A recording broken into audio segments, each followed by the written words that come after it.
Bonjour à nouveau, nous allons voir maintenant les défaillances des marchés.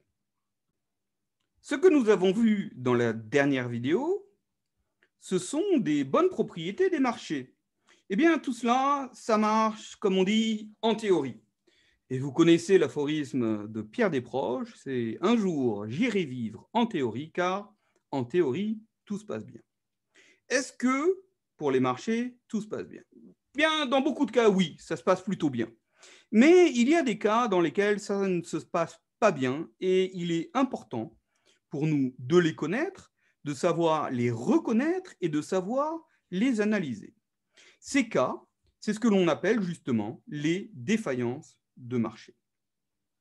Ils sont essentiellement au nombre de 3 et étudiés par les économistes depuis environ les années 1970. Pour les citer, il s'agit du pouvoir de marché, c'est-à-dire de la capacité de certains acteurs de marché à manipuler ou à faire aller les prix dans une direction qui les avantage. Le deuxième, c'est celui des externalités, c'est ce qui se passe quand des agents économiques ont un impact direct par leur consommation ou leur production sur les autres agents économiques. Et le troisième, c'est les problèmes d'information lorsque la qualité des biens échangés n'est pas connue par l'ensemble des acteurs de marché. Nous allons voir qu'il y a aussi d'autres limites, peut-être un petit peu moins importantes, mais toujours intéressantes à avoir en tête et à étudier. L'une qui est l'homogénéité des biens et la deuxième qui est la rationalité des agents. Commençons donc par les défaillances de marché. Le pouvoir de marché, nous l'avons dit, c'est les situations dans lesquelles des agents économiques sont tellement importants sur la place de marché qu'ils ont une influence par leur activité sur les prix. Et à ce moment-là, ce qui risque de se passer, c'est que plutôt que d'avoir un comportement dit naïf, c'est-à-dire d'acheter ou de vendre une quantité au prix de marché, ils vont s'apercevoir que leur activité elle-même a une influence sur les prix de marché. Et donc, ils vont, par exemple, décider de produire moins que la quantité de marché pour faire augmenter les prix. C'est ce qui se passe dans le cas d'un monopole ou d'un oligopole. On parle souvent des grandes surfaces, des grands distributeurs, de la capacité de ces grands distributeurs à influer sur les prix, notamment auprès de leurs fournisseurs. Eh bien, c'est exactement une situation dite de pouvoir de marché. Si vous vous intéressez à cette question, vous pouvez, et je vous le recommande, lire le livre de Thomas Philippon, The Great Reversal, qui s'intéresse à ce qui se passe aux États-Unis, qui nous dit que les États-Unis sont un pays libéral, un pays très fortement en faveur de l'économie de marché, mais que pour bien fonctionner, cette économie de marché doit tout faire pour casser les monopoles, casser les oligopoles, éviter des acteurs qui ont un pouvoir de marché trop fort. Et finalement, c'est, selon Thomas Philippon, le contraire qui est en train de se passer en ce moment aux États-Unis. Deuxième point extrêmement important, et je sais qu'il vous concerne, il nous concerne tous, c'est celui des externalités.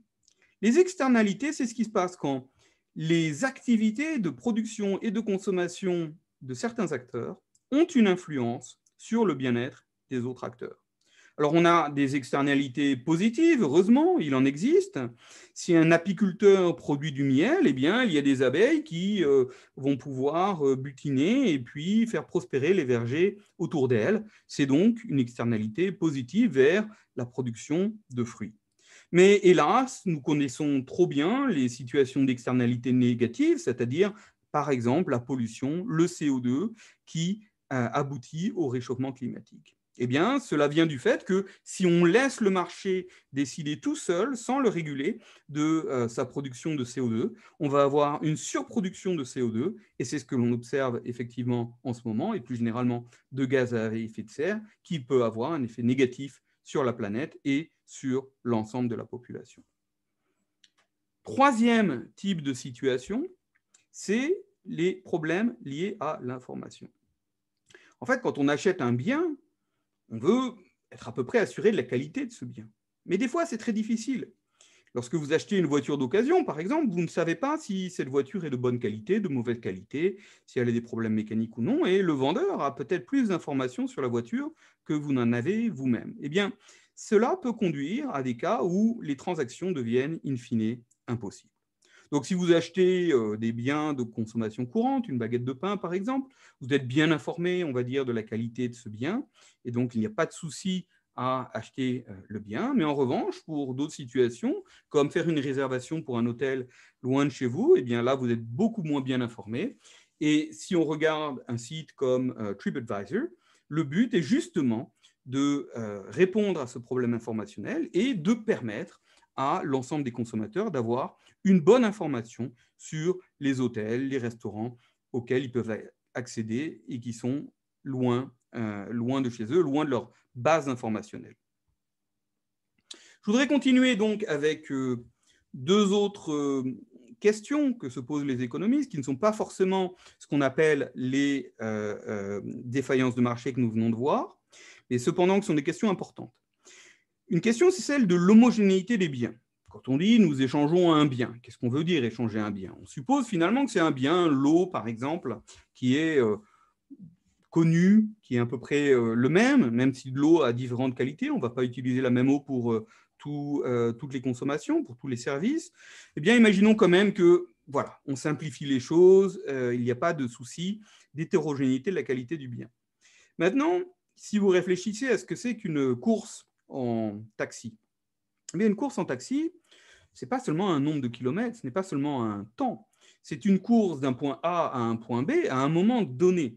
Et en fait, on a une grosse hétérogénéité des biens. Peut-être qu'à certains moments, et on le sait, beaucoup de clients vont souhaiter se rendre vers le centre-ville ou au contraire partir du centre-ville selon les horaires, selon leur sortie. Et finalement, lorsqu'on parle de biens, il va falloir allouer tous les biens qui vont être les capacités des taxis à transporter les personnes en fonction de demandes qui sont elles-mêmes très hétérogènes. Et dans ce cas-là, on a besoin donc de créer un match, une allocation entre des biens hétérogènes, des demandes hétérogènes. Et là, il y a tout un champ, tout un vaste panel de l'économie qui s'appelle le market design, qui est justement la construction d'outils d'appariement entre une offre et une demande, qui sont une offre hétérogène et une demande hétérogène. Dernière hypothèse, je sais qu'elle vous intéresse, celle de la rationalité des agents. Jusqu'à présent, on a supposé que les agents étaient finalement capables de prendre les meilleures décisions pour eux-mêmes. Ils prennent les meilleurs choix selon leurs préférences. On suppose finalement implicitement qu'ils connaissent leurs préférences, qu'ils connaissent leur proportion marginale à payer, ce qui n'est pas si simple.